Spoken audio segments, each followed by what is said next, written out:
Assalamualaikum warahmatullahi wabarakatuh. Bismillahirrahmanirrahim. Alhamdulillahi rabbil alamin. Wassalatu wassalamu ala sayyidil anbiya'i wal mursalin, Sayyidina Muhammad ibn Abdullah wa ala alihi wa sahbihi ajma'in. Rabbi shrah li sadri wa yassir li amri wahlul 'uqdatam min lisani yafqahu qawli. سبحانك لا علم لنا إلا ما علمتنا إنك أنت العليم الحكيم.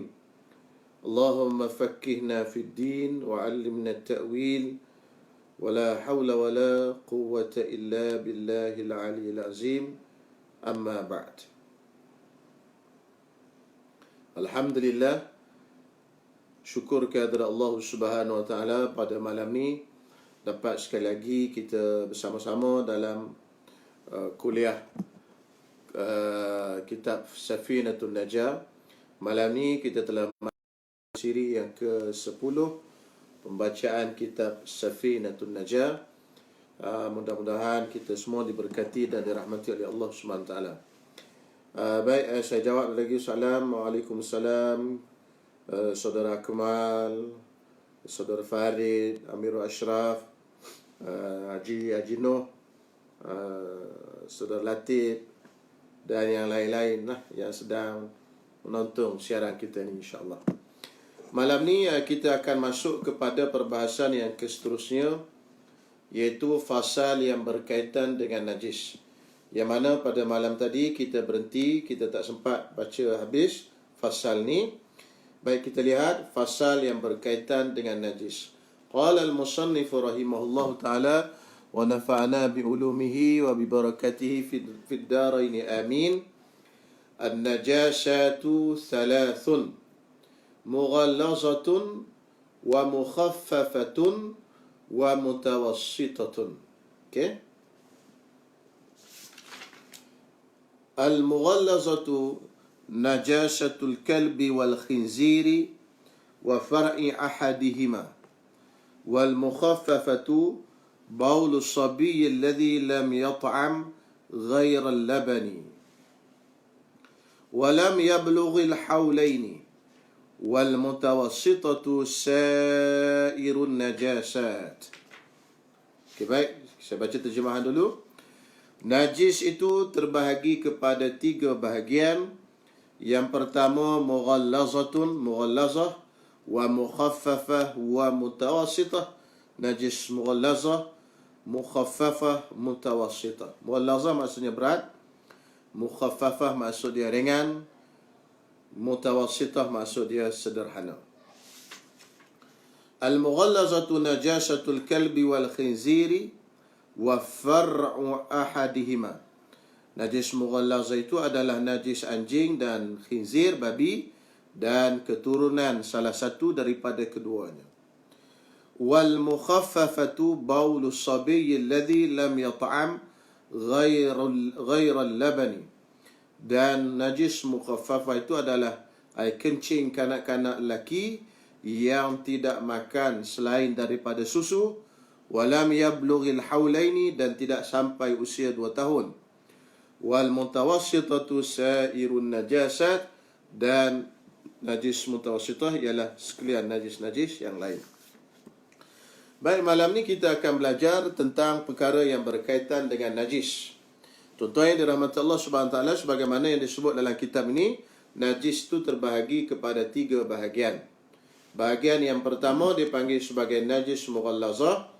Bahagian yang kedua dipanggil sebagai najis mukhaffafah. Bahagian yang ketiga dipanggil sebagai najis mutawassitah. Mughallazah itu adalah najis anjing dan khinzir, babi, dan fara', yakni keturunan salah satu daripada keduanya. Macam mana keturunan salah satu daripada keduanya? Misalnya anjing menyetubuhi khinzir. Jadi lahirlah khinzir tadi melahirkan anak. Anak itu keturunan daripada anjing. Jadi maknanya gabungan di antara anjing dengan khinzir. Maka gabungan di antara anjing dengan khinzir ini dipanggil keturunan salah satu daripada keduanya. Ataupun anjing ataupun khinzir ini tadi dia bersetubuh ataupun menyetubuhi kambing, katakanlah dia menyetubuhi kambing. Lalu keluarlah daripada kambing tadi anak anjing. Anjing setubuhi kambing, keluarlah daripada kambing tadi anak anjing. Anak itu tadi keturunan anjing. Walaupun dilahirkan oleh kambing, tetapi benihnya mani yang berasal daripada anjing.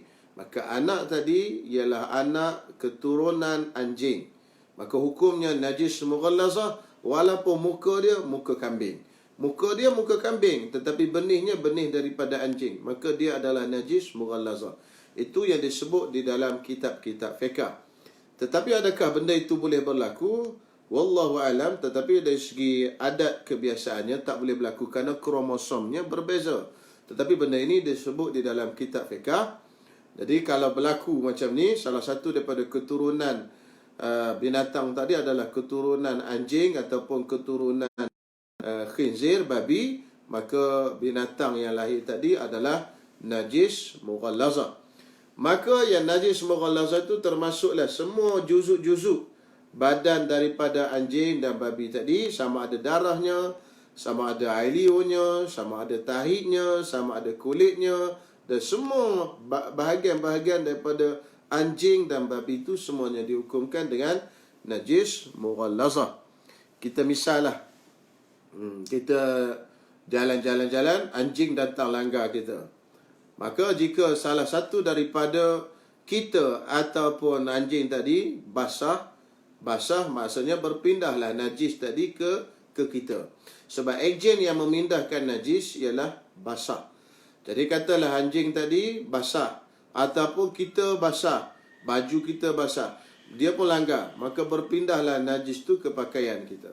Tetapi kalau dua-duanya kering, anjing pun kering, badan dia kering, dan juga pakaian kita pun kering, badan kita pun kering, dia langgar, itu tidak ada apa-apa, tak perlu buat apa, basuh pun, samak pun tak perlu. Kenapa? Kerana najis tidak berpindah. Okey, itu najis yang pertama. Kalau tuan-tuan ada soalan, tuan-tuan boleh tanya nanti, insya-Allah di ruangan komen seperti biasa. Najis yang kedua dipanggil najis mukhaffafah. Najis yang ringan. Okey, apa itu najis yang ringan? Baulus sabi, iaitu kencing kanak-kanak lelaki. Okey, yang pertama dia mesti air kencing. Kalau air selain daripada, benda yang selain daripada air kencing, tak dipanggil najis mukhaffafah. Contoh berak tak dipanggil najis mukhaffafah. Air liur tak najis. Jadi yang najis mukhaffafah ni adalah air kencing yang pertama. Yang keduanya baulu as-sabi, kanak-kanak lelaki. Kalau kanak-kanak perempuan tidak dipanggil najis mukhaffafah. Maka kanak-kanak perempuan sejak dia lahir terus air kencing dia adalah najis mutawassitah. Tetapi kanak-kanak lelaki daripada dia lahir, air kencing dia adalah najis mukhaffafah, dengan cukup syarat yang akan disebutkan nanti. Itu syarat yang kedua. Syarat yang ketiga, lam yata'am ghairal laban, dia tak makan melainkan susu. Itu syarat yang ketiga, maknanya dia belum makan apa-apa lagi. Yang dia makan hanyalah susu. Yang makannya hanyalah susu. Makan untuk mengenyangkan, litaghazi, untuk mengenyangkan. Kalau dia makan yang bukan mengenyangkan, contohnya dia makan kurma masa tahnik, ustaz tahnik dia, tok guru tahnik dia, maka disuapkan kurma ke dalam mulutnya, ini tak termasuk dalam makanan. Sebab apa? Sebab itu tidak mengenyangkan. Ataupun dia demam, dia pergi hospital, pergi klinik, doktor bagi ubat. Ubat yang dia minum itu bukan mengenyangkan dia, itu adalah ubatan. Jadi dia belum makan makanan yang mengenyangkan dia, melainkan yang mengenyangkan dia hanya susu. Susu ni, kalimah susu termasuklah apa saja susu, sama ada susu binatang maupun susu manusia. Sama ada susu manusia itu susu mak dia, susu orang lain, perempuan lain, ataupun tak kisahlah siapa-siapa pun. Dan susu binatang sekalipun, susu kambing, susu lembu, susu kerbau dan sebagainya. Dan ulama kata takdir katalah yang terminum itu adalah susu anjing sekalipun. Anjing tu kan najis mughallazah. Takdir kata baby tu terminum susu anjing, maka najis dia, air kencing dia yang keluar tadi, baby lelaki tadi, masih najis mukhaffafah. Sebab susu, tak kisah susu apa. Okey, jadi setengah-setengah buku dia tulis susu ibunya. Ini salah. Qaid tambah ibunya ini tak tepat. Kenapa? Kerana bukan semesti susu ibu. Yang penting benda itu adalah susu. Jadi makanan yang mengenyangkan dia hanyalah susu. Kalau dia dah makan bubur nasi, dia dah makan KFC, McDonald dan Big Mac dan sebagainya, maka itu tak dipanggil najis mukhaffafah. Baik. Syarat yang keempat iaitu walam yablughil haulaini. Tidak sampai usia 2 tahun. Qamariyah 2 tahun Islam. Jadi kalaulah budak tadi dah umur 2 tahun lebih, 2 tahun Islam lebih, 2 tahun Qamariyah, maka najisnya jadi najis mutawassitah. Jadi yang najis mukhaffafah ni, berapa syarat dia tuan-tuan semua? Ada 4 syarat dia. Tuan-tuan kena hafal lah 4 syarat ni.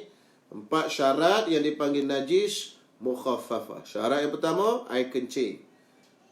Tak termasuk benda lain. Syarat yang kedua, kanak-kanak lelaki. Tak termasuk kanak-kanak perempuan. Syarat yang ketiga, yang belum makan mengenyangkan melainkan susu. Syarat yang keempat, belum sampai usianya 2 tahun Qamariyah, 2 tahun Hijrah. Okey? Ini 4 syarat. Bila cukup 4 syarat ni, maka najis ni adalah najis mukhaffafah. Kalau tidak cukup syarat ini, maka najisnya adalah najis mutawassitah. Okey, baik. Kemudian seterusnya, najis yang seterusnya, wal mutawassitatu sairun najasat. Dan najis mutawassitah adalah najis-najis yang lain. Sairun najasat, najis-najis yang lain. Banyak lagi lah najis-najis yang lain. Jadi najis ni banyak. Jadi dia tak sebutkan di sini. Saya bawa lah beberapa misal. Antara misalnya ialah air kencing dan berak manusia. Air kencing dan berak manusia. Dan juga berak binatang yang lain. Okey, itu air kencing manusia dan juga berak binatang dan sebagainya. Itu dipanggil najis juga. Lagi contohnya yang lain, contoh lagi darah, nanah, kan, tahi dah sebut tadi, berak, tahi sama. Tahi ni najis kan, tuan-tuan semua, najis. Sebab itu binatang, ikan ni kita boleh makan dia walaupun kita tak sembelih. Bangkai ikan tu boleh makan, tak disembelih. Tetapi bangkai ikan tu, seekor tu, dia tak najis. Sebab ada 2 bangkai yang tak najis yang boleh kita makan dalam Islam, iaitu bangkai ikan dan bangkai belalang. Tetapi tahi yang ada dalam perut ikan tadi hukumnya najis. Sebab itu kalau ikan ni dijadikan pekasam, okey, kena ambil perhatian betul-betul. Ikan ni kalau dia dijadikan pekasam tanpa dibelah perutnya, perut dia tak belah, dalam perut dia tadi ada tai, ada najis. Okey, maka bila dah dipekasamkan, dimasingkan, letak garam, dia pecah.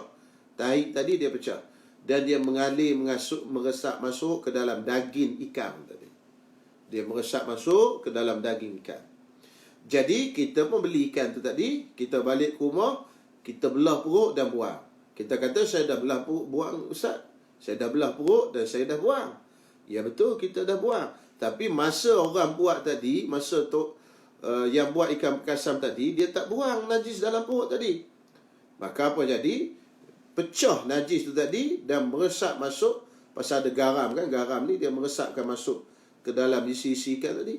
Maka isi ikan tadi semua jadi mutanajis, kena najis dan tak boleh nak dibersihkan. Kita goreng, kita makan ikan pekasam yang macam tu, hukumnya haram. Sebab apa? Sebab najis tadi, najis yang ada dalam perut ikan tadi.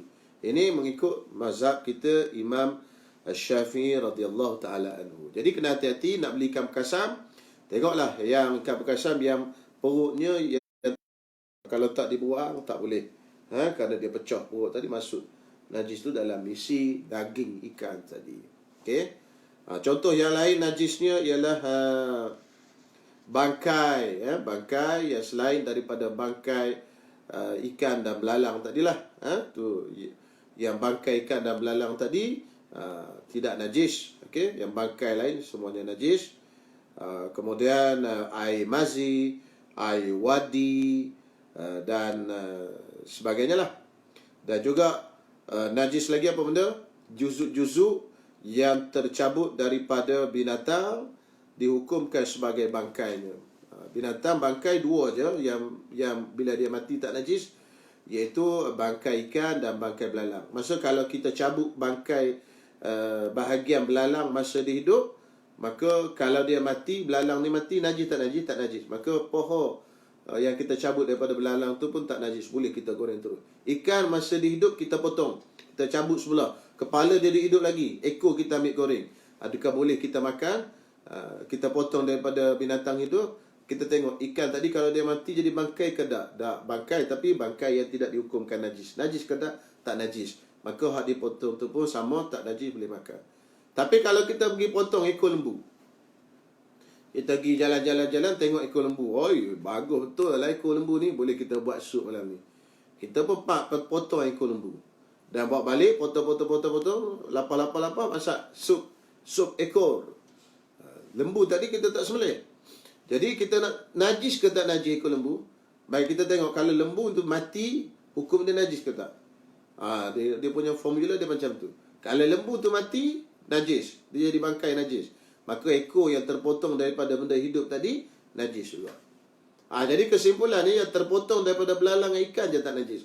Yang dipotong daripada binatang yang lain, hukumnya semuanya najis berlaku. Jadi makan ekor najis lah. Itu tak boleh. Lagi contoh yang lain, najis yang lain. Contoh yang lain di sini disebut wasya'rul ma'ku. Apa benda ni? Melainkan yang dimaafkan tadi, yang terpotong masa hidup, iaitu bulu-bulu binatang yang dimakan dagingnya. Itu dimaafkan. Bulu lembu terpotong daripada dia masa hidup, itu dimaafkan. Bulu kambing apa semua dimaafkan. Tetapi kalau bulu binatang yang tidak dimakan dagingnya, najis. Bulu kucing najis tuan-tuan semua.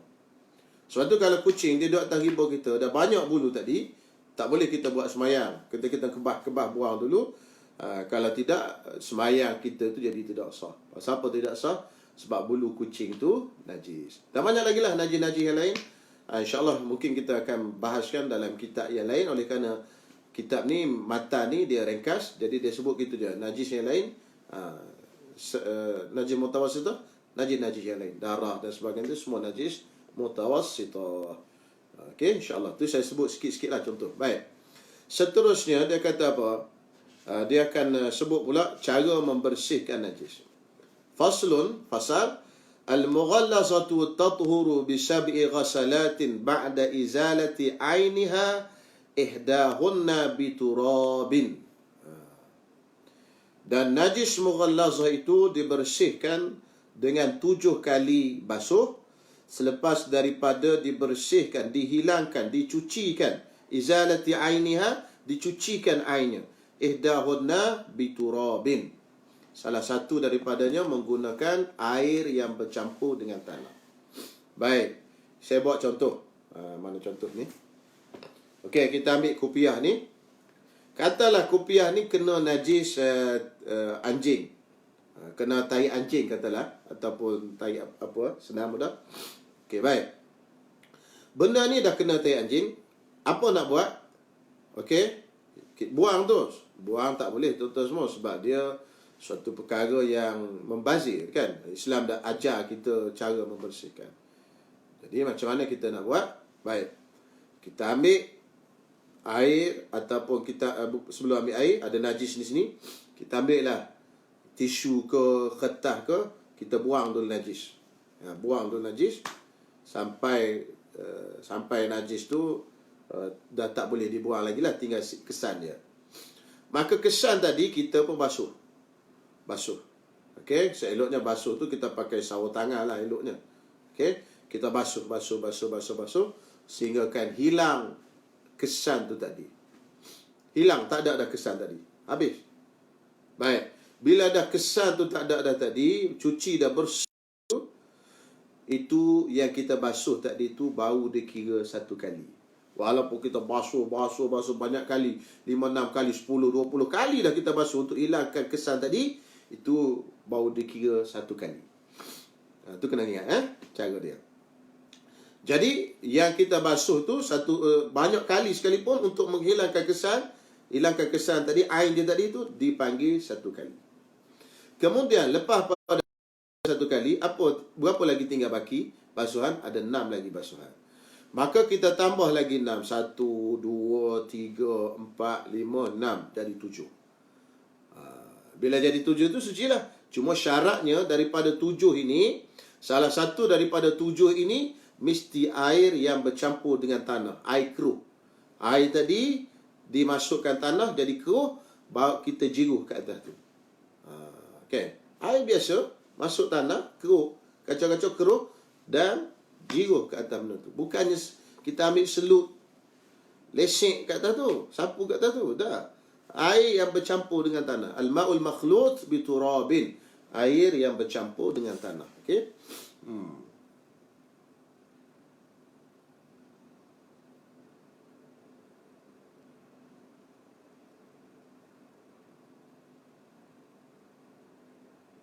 Okey. Boleh tuan-tuan semua? Jelas Al-ma'ul makhlut, air yang bercampur dengan tanah. Boleh? Selesai untuk najis mughallazah. Itu je cara basuhnya. Tak ada payah apa. Ikut step yang saya sebut tadi. Buang air dulu, lepas tu basuh sekali, sampai basuh banyak kali pun dikira satu kali. Kemudian tambah lagi 6 basuhan, 6 jirusan air ke atasnya. Okey.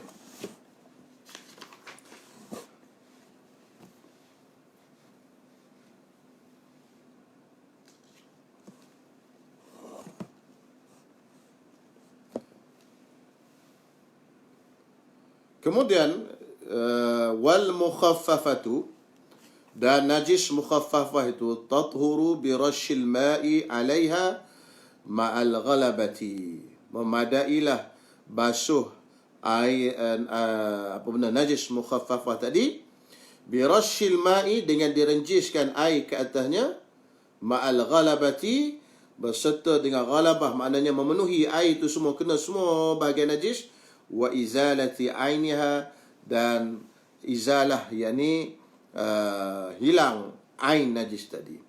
Okey, baik, kita buat misal. Misal senang. Mana tadi? Okey, kopiah kita ni terkena najis mukhaffafah. Apa najis mukhaffafah? Iaitu najis air kencing kanak-kanak lelaki tadi, dia kena.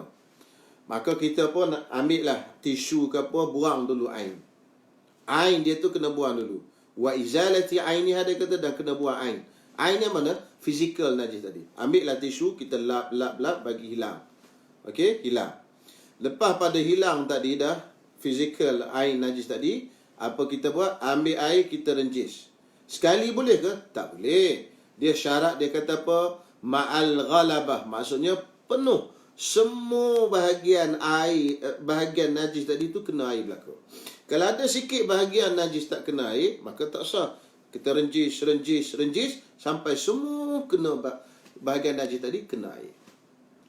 Mungkin tuan-tuan tanya, habis tu apa beza antara renjis dengan basuh? Basuh pun kena basuh semua juga, renjis pun renjis semua juga.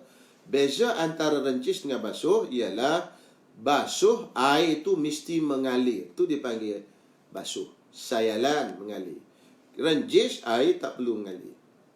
Itu tuan-tuan semua perbezaan di antara basuh dengan renjis. Okey, insya-Allah. Kemudian yang ketiga, itu saja najis mukhaffafah. Kalau kat lantai pun macam tu, anak kita dia kencing kat lantai. Maka apa nak buat? Kita ambil dulu kain ke apa ke, kita lap bagi kering. Jangan kita jiruh tu air. Kalau jiruh tu air lagi merebak najis tu. Kita keringkan dulu najis tu tadi. Dengan lap dengan kain pun semua okey. Tengok kawasan tadi, dia dah jadi najis mukhaffafah tadi. Kita keringkan tu, tinggal sisa-sisa tadi. Barulah kita renjis tempat itu, biar semuanya kena sekali. Soalan, saya tak nak renjis Ustaz, saya nak basuh. Tak ada masalah basuh. Lebih bagus, yang lebih elok tu tak ada masalah. Cuma ini satu keringanan syarak bagi kita. Najis mukhaffafah boleh direnjis. Kalau kita nak basuh terus, itu lagi senang, lagi tak ada masalah. Begitu Kenapa? Kerana tuan-tuan semua, Islam ni agama yang mudah. Pertama, Islam ni bukan tempat di agama global.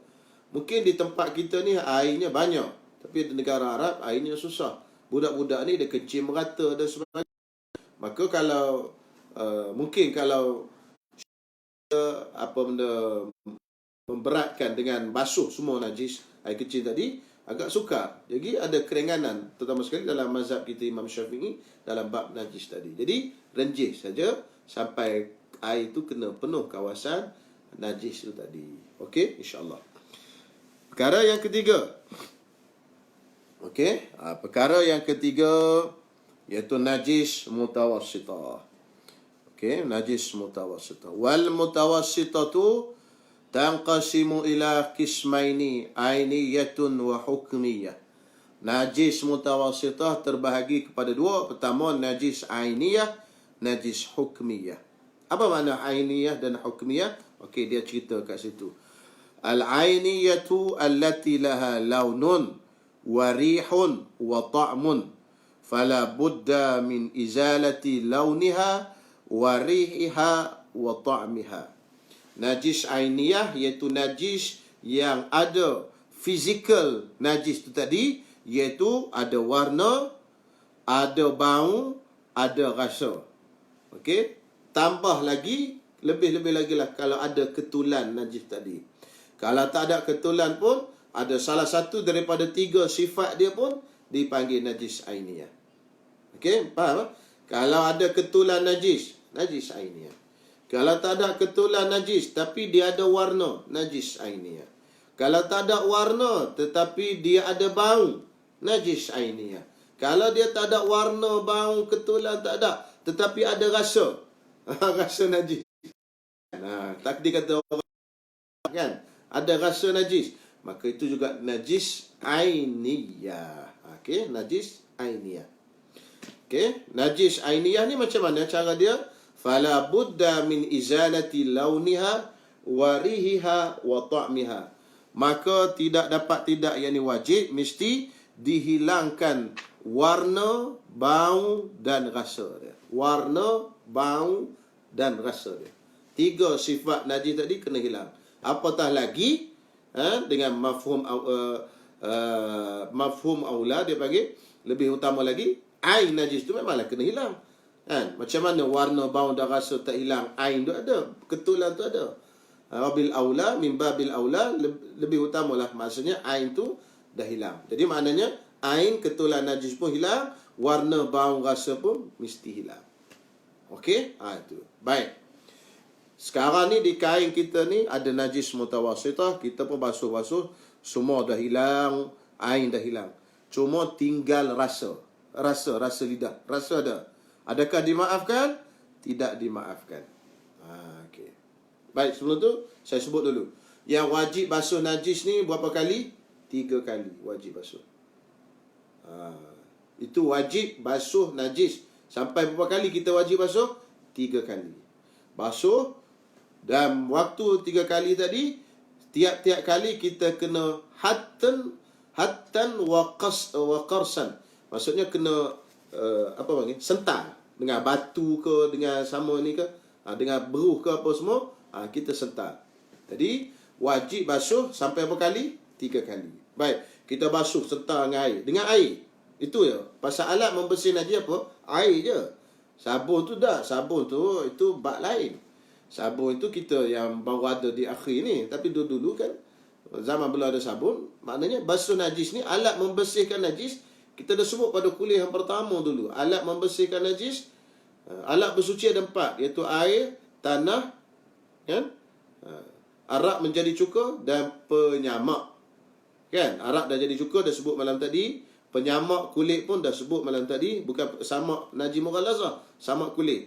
Kemudian tanah dah sebut untuk basuh najis mughalazah. Apa lagi tinggal alat? Satu, air saja. Sabun ada tak dalam 4 ni? Sabun tak termasuk. Sabun tak termasuk. Okey. Jadi alat membersihkan najis air saja. Jadi basuh gunakan air tadi, bila dah guna air sampai 3 kali, dan setiap kali tadi kena ada sentar. Sama ada dengan batu ke, dengan berus ke, dengan apa, tak kisahlah, kena ada sentar. Baik, selepas 3 kali kita basuh. Okey, hak wajib tadi 3 kali. Bila dah basuh 3 kali, tinggal apa? Okey, tinggal kesan. Kesan apa? Warna. Okey, warna. Tinggal apa? Tinggal bau. Tinggal apa? Tinggal rasa. Dia ada hukum dia yang berbeza. Baik, saya sebut satu-satu Tuan-tuan kena catat ni. Sebab ni ilmu fardu ain dan kegunaan kita hari-harian. Baik, kita basuh sentar 3 kali, kita tengok masih ada rasa. Tak bersih lagi. Rasa tu ada. Kalau tik di lidah ada rasa. Kan? Ataupun kita agak, rasa ni ada lagi. Okey. Apa nak buat? Maka tidak dimaafkan rasa tadi. Kita kena guna alat pembantu yang lain. Kena guna klorok, kena guna sabun dan sebagainya jika kita mampu. Kalau kita tak mampu, tak ada duit, maka dimaafkan. Itu kena faham di situ. Katalah orang ni miskin, nak beli klorok tak ada duit, nak beli sabun tak ada duit, baru dimaafkan. Tetapi kalau masih ada rasa, tetapi dia boleh guna sabun, boleh beli sabun, boleh dan sebagainya, tetapi dia tak guna, maka dia semayang dengan baju tadi, Allahu Akbar, semayangnya tidak sah. Sebab apa?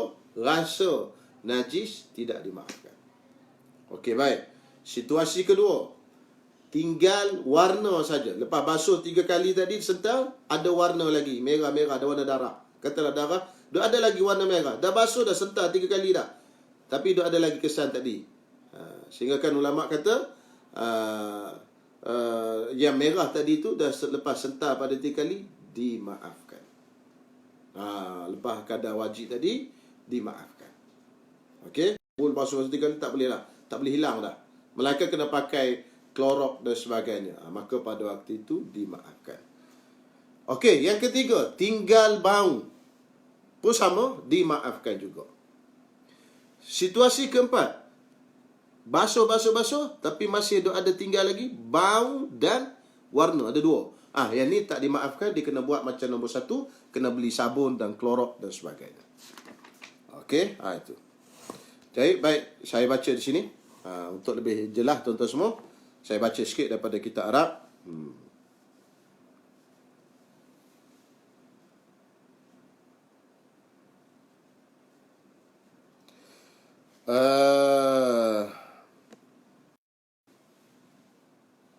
وينبني على حكمنا بالطهارة فيما إذا بقي اللون أو الريح وتعسرت إزالته أنه لا تجب الاستعانة بالصابون والأشنان.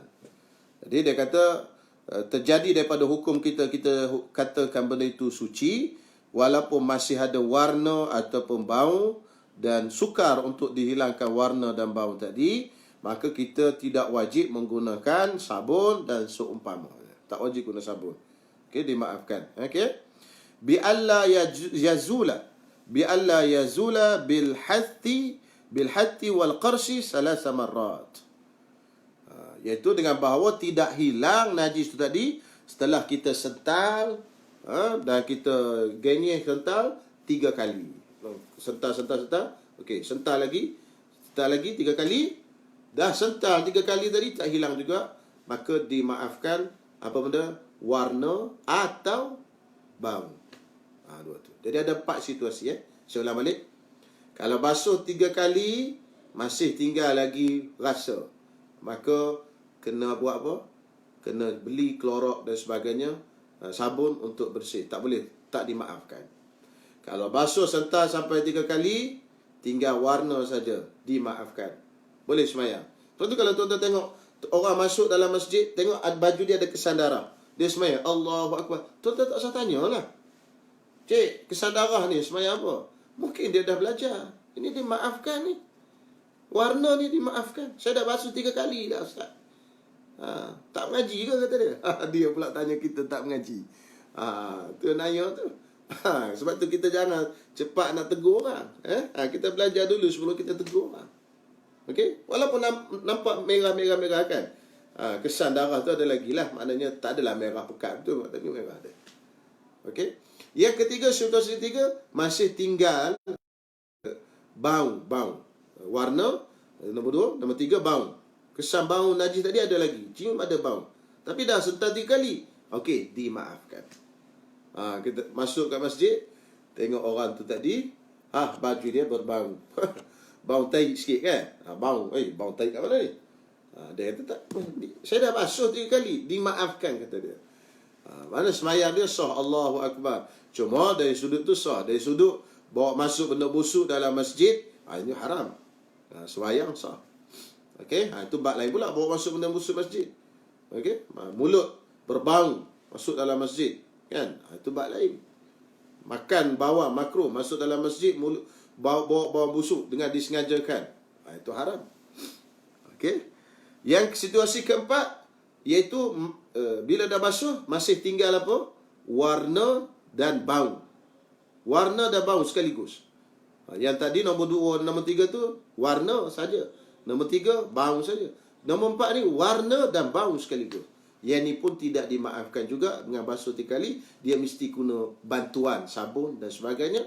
Sama seperti kes nombor 1. Okey, selesai. Timbul persoalan. Okey, mungkin tuan-tuan nak tanya, tapi tak tanya lagi. Saya jawab dulu lah, agak-agak tuan-tuan tanyalah. Basuh pakaian menggunakan mesin basuh. Macam mana? Okey, baik. Antara syarat kita nak basuh najis ni, ialah najis tadi, bila kita nak basuh, wurudul ma', air masuk ke dalam najis. Jangan masuk ke dalam air. Wurudul ma'. Sebab apa?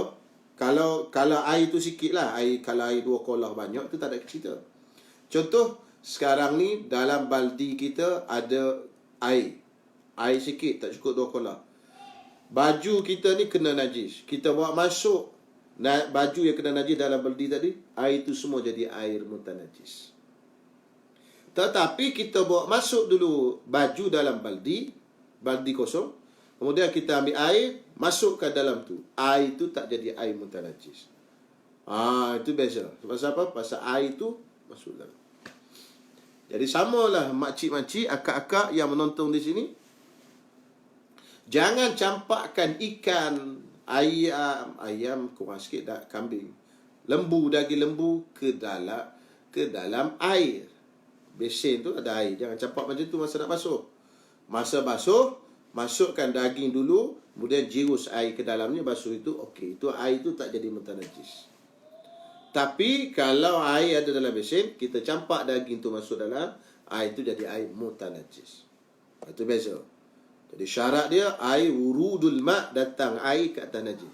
Soalan saya, mesin basuh yang ada di rumah kita ni, adakah kita masuk baju baru air masuk, ataupun air dah ada baru kita masuk baju najis? Cuba jawab tuan-tuan semua.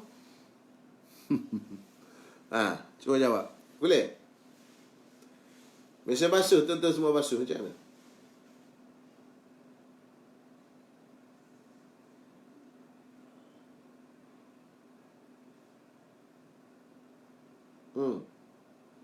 Boleh?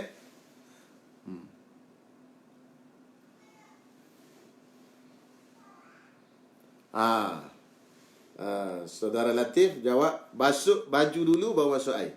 Kan? Masuk baju dulu baru kita masuk air. Jadi oleh kerana bila dia masuk baju dulu baru masuk air, air tu baru datang kat atas najis. Kalau baju kita bernajis lah, tak kisahlah baju najis ke tak najis kan. Ni ambil baju bernajis. Jadi sekarang ni, air masuk ke atas najis. Adakah air tadi menjadi air mutanajis? Tidak. Air tu jadi air mutlak.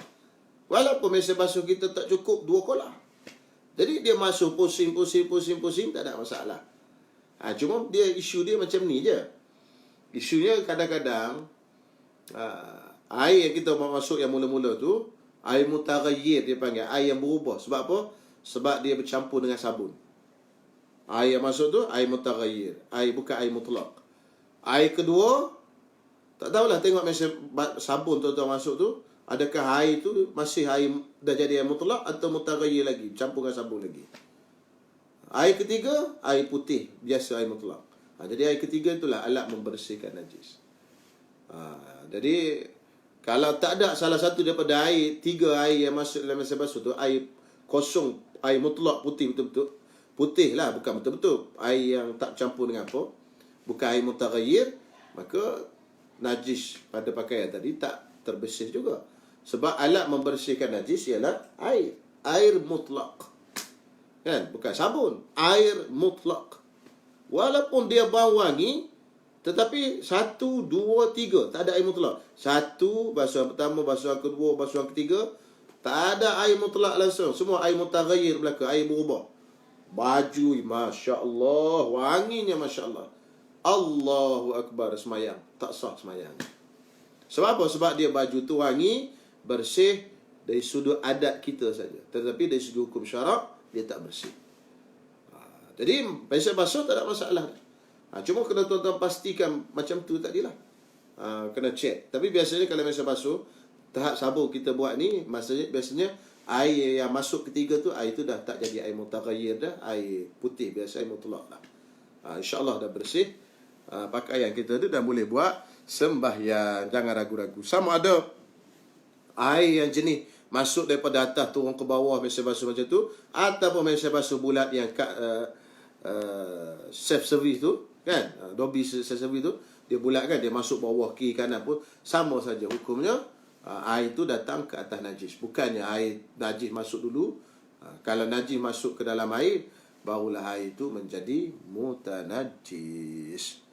Okey, boleh jelas Dan yang seterusnya, wal hukmiyatu, dan najis hukmiyah, allati la launa laha, la launa wala riha wala ta'ma yakfika jaryul ma'i 'alaiha. Najis hukmiyah yang tidak ada warna, bau dan rasa, maka memadai dialirkan air saja ke atasnya. Kita mana tadi contoh tadi?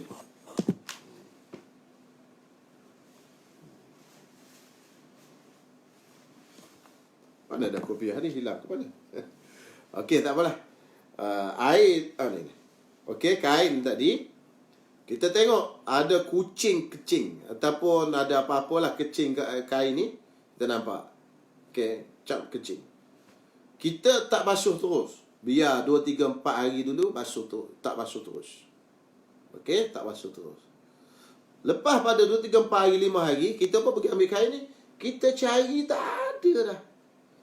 Bau tak ada, warna tak ada, rasa tak ada. Kan? Tapi kita nampak kucing-kucing tu, tapi dia hilang dah. Warna hilang, bau hilang, rasa hilang. Najis apa tuan-tuan semua? Najis hukmiyah nama dia. Maka najis macam ni nak buat apa? Biar gitu ya, ambil pakai tu ke? Ada, tak boleh. Pasal kita tahu najis ada. Apa nak buat? Maka kita ambil air, cukup alirkan saja. Mengalir air di atas tu, dah sah dah, bersih dah, dan boleh jemur dan jadi suci lah pakaian tu tadi daripada najis. Mengalir air saja.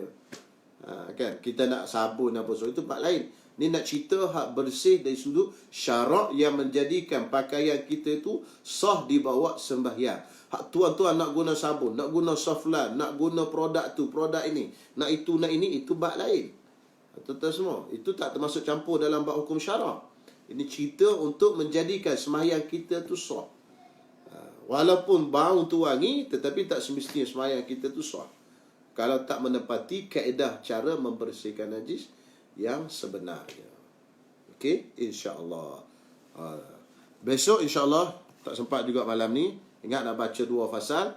Jadi fiqh ni macam itulah, kena hurai panjang ceritanya. Dah hampir 1 jam. Besok kita akan sambung tentang perbahasan yang berkaitan dengan haid, dan kita akan masuklah bab semayang dah, insya-Allah. Dah masuk bab semayang lah. Bab muqaddimah untuk semayang ni, najis dan sebagainya dah habis. Tamat malam ni, insya-Allah. Besok kita masuk haid. Haid nifas ni, ini mudah je, insya-Allah. Kita urai sikit je lah. Banyak orang tahu dah. Kemudian kita masuk bab semayang pada malam esok, insya-Allah. Jadi malam ni insya-Allah kita tengok dulu soalan. Kalau ada soalan, sekarang ni kita berkaitan dengan soalan lah. Kita jawab soalan.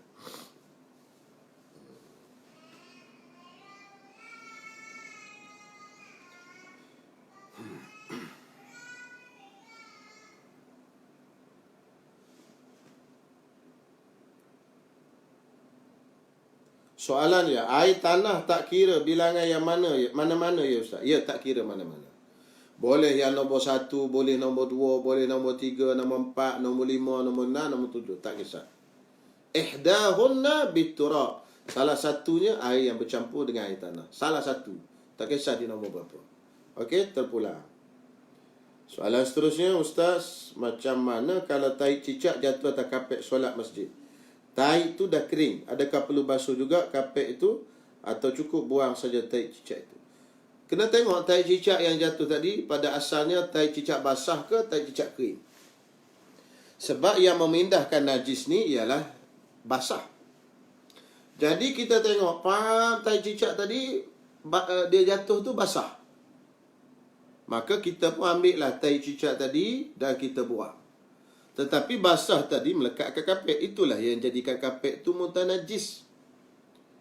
Adakah kita nak biarkan dia kering begitu saja tanpa kita bersihkan?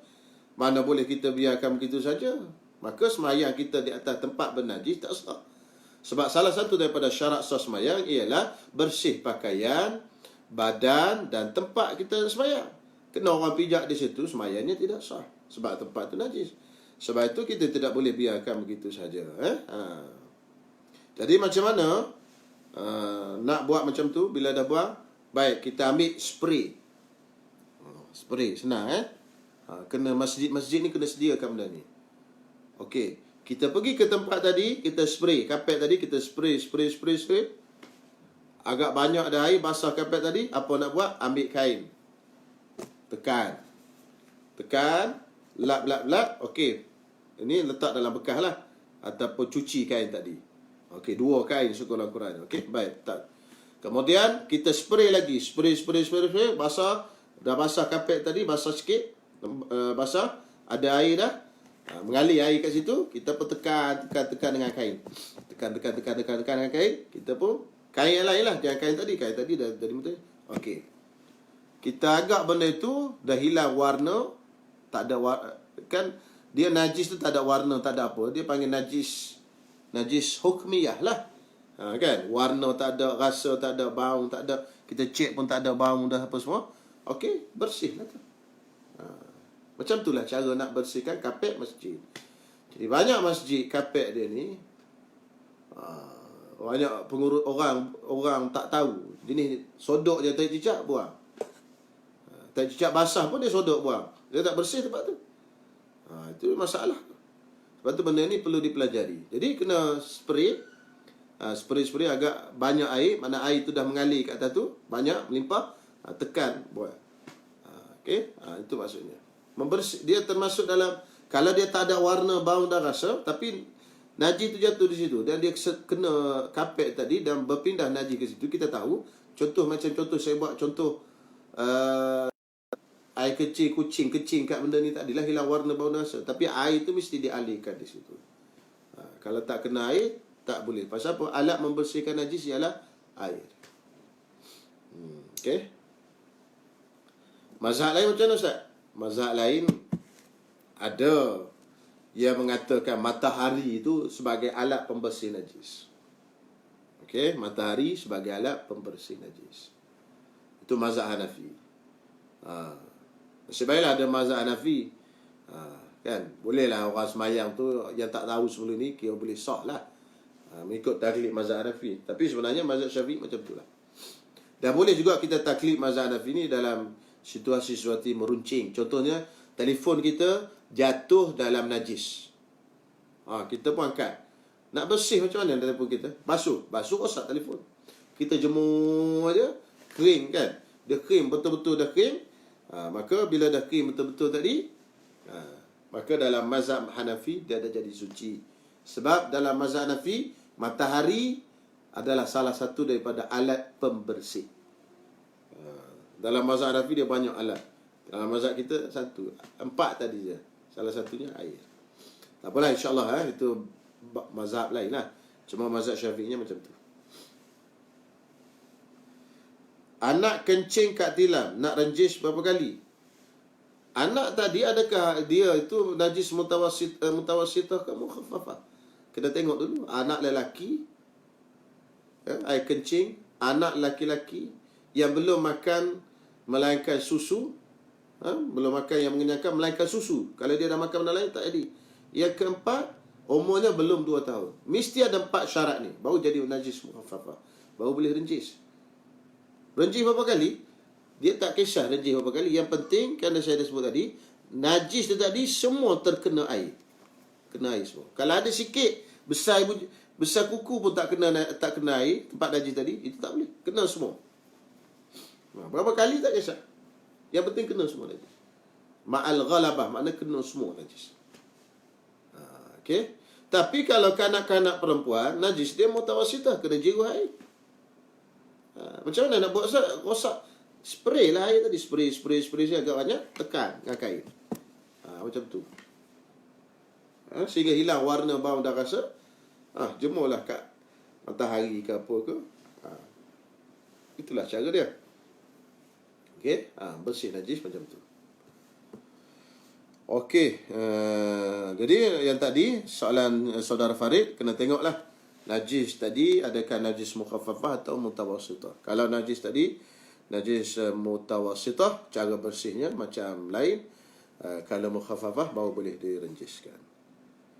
Kenapa najis mukhaffafah untuk kanak-kanak lelaki je ya Ustaz?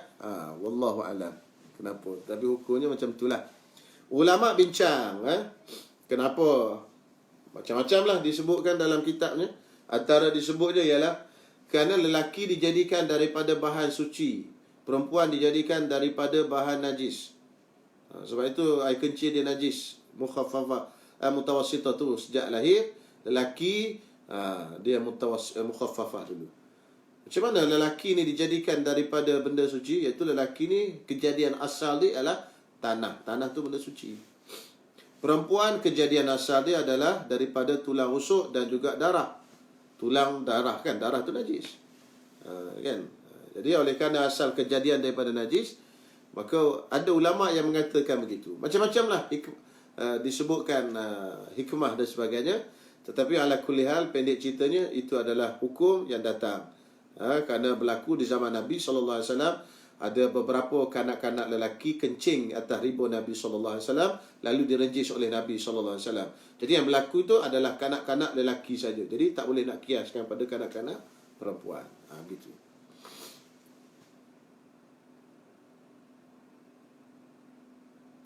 Bagaimana cara basuhan najis mutawassithah pada tilam kapet Ustaz? Tadi dah sebut tadi, spray lah senang.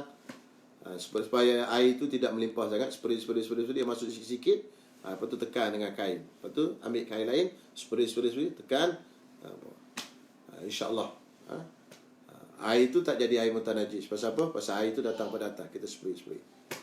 Okey. Lepas tu tekan buat. Tak ada masalah. Hilang warna, bau dan rasa. Sucilah tempat tadi. Okey.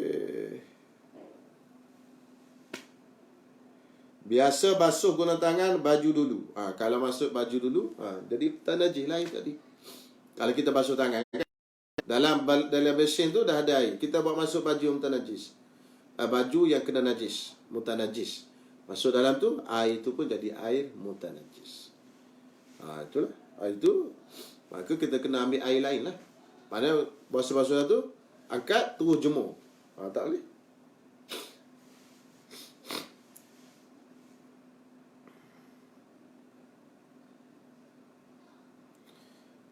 Washing machine kalau rinse atau bilas 3 kali, kira okey tak?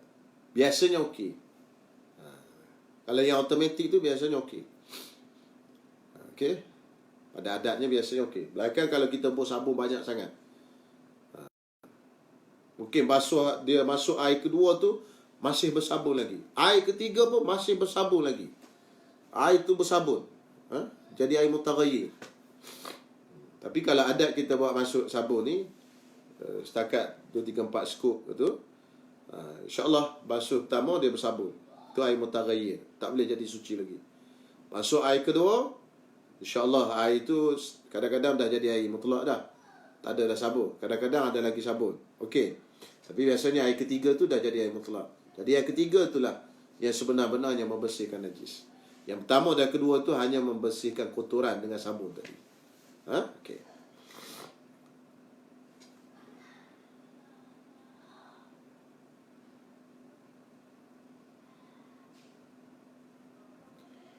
bagaimana maksud hadis Nabi SAW dengan merenjis air ke pakaian selepas buang air kecil. Itu kis dia untuk mengelakkan was-was. Ada disebut dalam kitab Bahrul Mazi. Jadi lepas buang air kecil, kita renjis kat atas pakaian supaya syaitan tidak was-waskan kita. Kadang-kadang bila kita tak renjis, kita jalan-jalan, kita tengok ada basah pula di seluar kita. Syaitan tu datang, air kencing lah tu keluar. Kita pun pening kepala, air kencing pula kata dia. Nak kena buka seluar, basuh dan sebagainya. Jadi padahal mungkin air yang kena tadi tu, kat kain kita, kat seluar kita tadi tu, mungkinlah air daripada apa?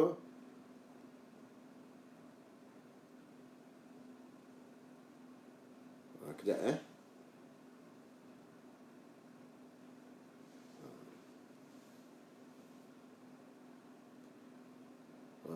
Tuan-tuan tak dengar ke?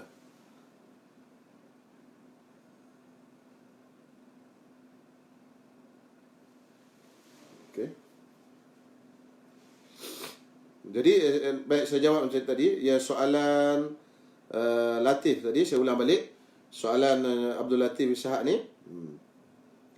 Jadi air kencing, bila kita buang air kecil, kita direnjis tadi supaya tidak berlaku was-was. Supaya tidak berlaku was-was. Tak berlaku was-was. Sebab syaitan dia datang. Padahal air yang kena kat seluar kita tak pasti air kencing atau semua atau apa air biasa. Jadi dari segi hukum sebenarnya bila kita tak pasti, maka dia tak boleh dihukumkan dengan najis. Tapi orang yang jenis penyakit was-was, dia terintah najis lah. Maka untuk mengelakkan syaitan kacau, disuruh kita renjis. Bila syaitan kita tengok ada basah, kita tengok, aku renjis tadi. Itu senanglah cerita. Itu untuk mengelakkan daripada gangguan was-was syaitan. Itu dia suruh renjis. Dia tidak ada kaitan dengan membersihkan najis. Itu adalah teknik untuk elakkan daripada gangguan syaitan. Kalau kita tak renjis, lepas kita keluar daripada bilik air, kalau ada basah-basah di seluar kita, kita tak yakin dia najis. Tak yakin air kecing kita. Dia tak jadi air kecing. Sebab najis ni dia dihukumkan najis dengan keyakinan. Mesti yakin. Mesti kita confirm ni air kecing. Cuma syaitan dia kacau orang yang jenis penyakit was-was. Umumul balwa ni maksud dia satu kaedah dalam fiqh. Maksudnya benda tu tak boleh nak elak. Contoh kalau kita pergi ke Masjidil Haram, kita naik tingkat atas Masjidil Haram. Di atas sana tu orang ramai dan taik burung banyak. Kita jalan-jalan pijak taik burung dan sebagainya. Waktu itu dimaafkan najis tadi. Kenapa? Umumul balwa. Kenapa? Bala yang umum. Payah nak dielakkan. Itu contoh umumul balwa. Itu boleh tengok dalam kitab Al-Ashbah wan Nazair. Bagi orang yang belajar, boleh tengok masalah umumul balwa ni dalam kitab Al-Ashbah wan Nazair karangan Imam As-Sayuti. Sempena nisfu Sya'ban, ada ke solat sunat nisfu Sya'ban? Soalan daripada saudara Kemal. Baik, solat khusus nisfu Sya'ban ni tidak adalah. Tidak ada riwayat yang mengatakan Nabi SAW sembahyang khusus nisfu Sya'ban.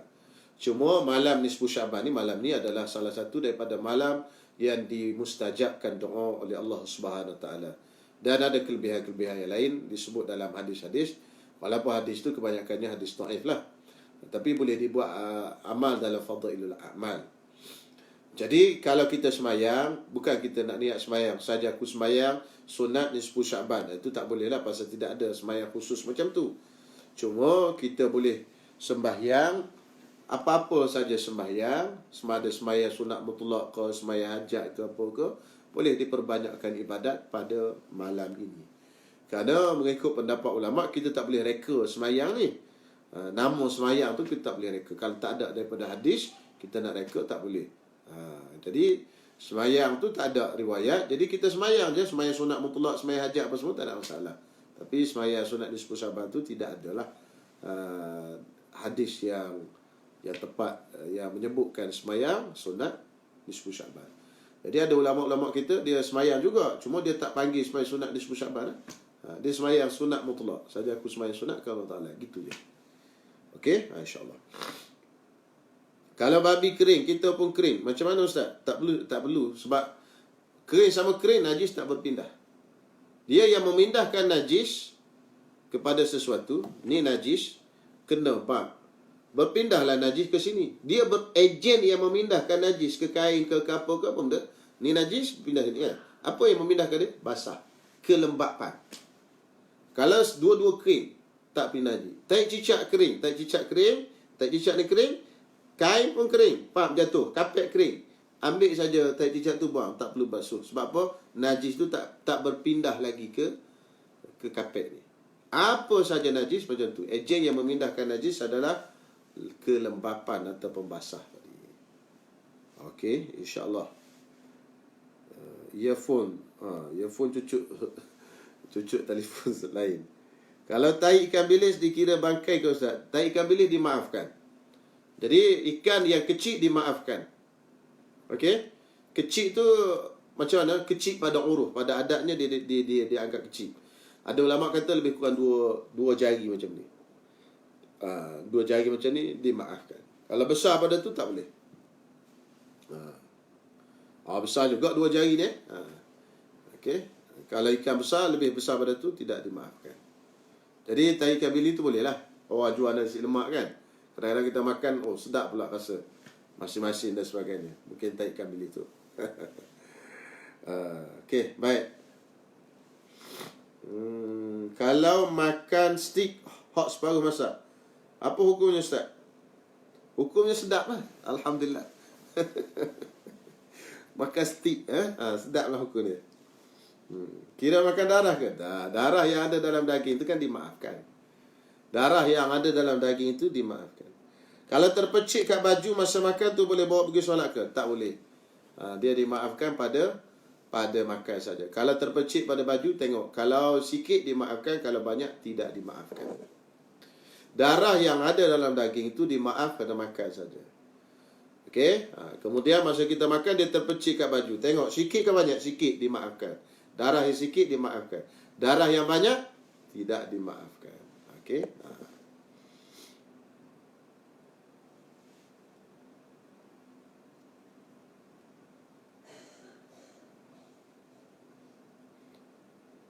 Adakah boleh ditekap dengan menggunakan kain basah pada kapet yang terkena najis tadi?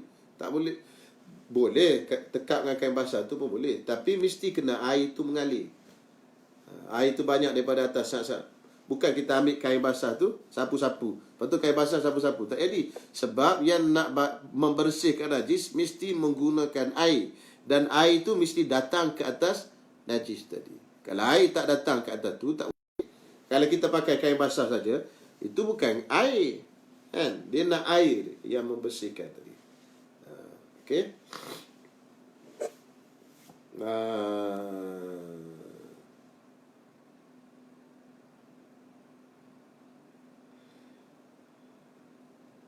Kalau tengah mandi, Man tanya ni, Man. Luqman Kalau tengah mandi wajib, lepas tu nak buang air, kena niat balik dengan sebab buang air tadi? Tak. Kita mandi wajib. Okey, baik tuan-tuan semua. Sama dengan kes tayamum kita belajar semalam juga. Kalau kita tayamum untuk mandi wajib, sekali tayamum tu sudah boleh, bukan terangkat, sudah kita boleh buat benda-benda yang haram dengan sebab hadas besar, dan boleh kita buat benda-benda yang haram dengan sebab hadas kecil.